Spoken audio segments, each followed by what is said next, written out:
Have you ever had one of those moments that was just so perfectly timed, so weirdly specific, that you thought, wait a minute, that can't be a coincidence? Well, today we're diving into a story just like that. It's about how a really simple act of kindness led to this encounter that seemed to completely defy explanation and opened up a whole new way of looking at the world.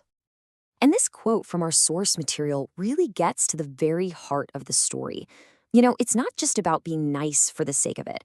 It's this idea that these little gestures we make can have this profound, almost magical ripple effect, creating openings for something truly extraordinary to happen. So, where does this whole incredible story kick off? Not with some huge dramatic event, but with a simple, heartfelt little project designed to do just one thing: spread a little bit of good out into the world.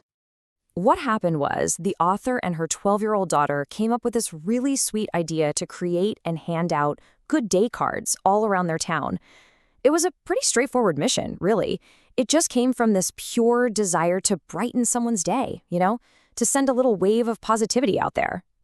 And the cards themselves were super simple. On one side, it said good day in English, and on the other, bonne journée in French, with these cute little drawings by her daughter. The goal wasn't complicated at all. It was just about connection, about kindness. But what they didn't know was that this simple little act was about to set the stage for something truly unbelievable. Okay, so this is where our story takes a sharp turn from ordinary to, well, extraordinary. This is the moment a simple morning walk turns into this completely unforgettable encounter. And check out how specific this is. We're talking Saturday, August 3rd, 2019. The author gets up super early, goes through her morning routine, and steps outside at exactly 7:30 a.m. Just 1 minute later, something happens that changes everything. The detail here is just, it's everything. So as she's walking to the bus, she spots this teenager just sitting there on her neighbor's lawn, tying his Nikes. Now, it's early on a Saturday morning, and seeing him there just feels a little off.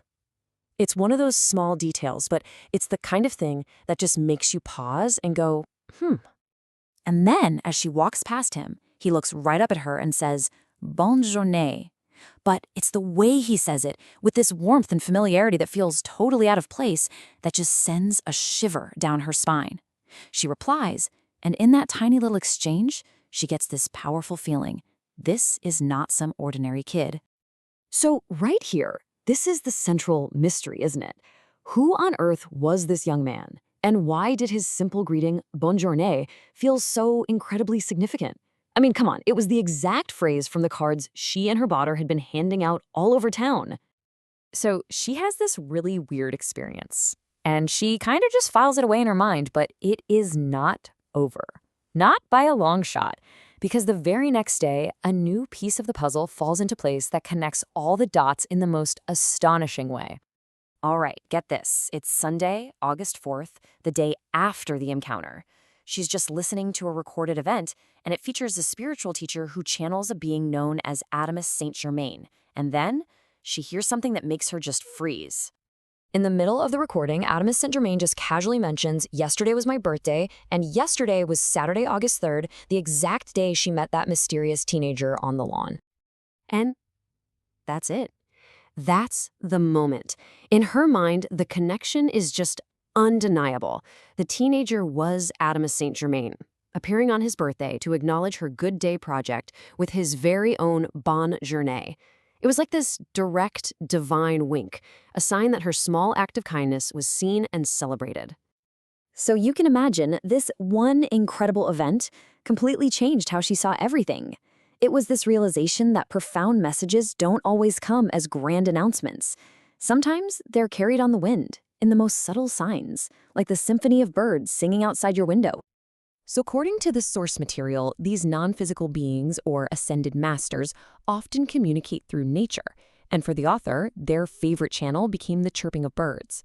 Specific sounds started to carry very specific meanings. And this is where it gets really fascinating. The author literally learned to interpret these bird calls like a language. The sound cooey represents a master named Tobias. A louder cooey is Adamus Saint Germain.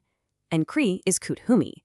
But when she hears them all together, cooey, cooey, cree, That signifies a unified message from all three of them. And this slide just captures an absolutely amazing moment on August 23rd when she heard a full-blown symphony of these calls. Just imagine hearing it. First, that unified call of all three masters. Then, a distinct pattern, like a conversation between Kuthumi and Adamas. And then, the unified call again. For her, it was this powerful, living, breathing confirmation that they were present and working together. So you might be thinking, okay, that's really cool, but how can I do that? Well, the source offers a pretty simple practice for cultivating this kind of awareness yourself. It starts with just setting an intention in the morning to notice the subtle signs around you. Then you just pay attention to the little details. And finally, you take a moment at the end of the day to reflect on what you saw. And that brings us right back to where we started. This whole incredible story began with a simple act of kindness that rippled out in ways nobody could have possibly predicted.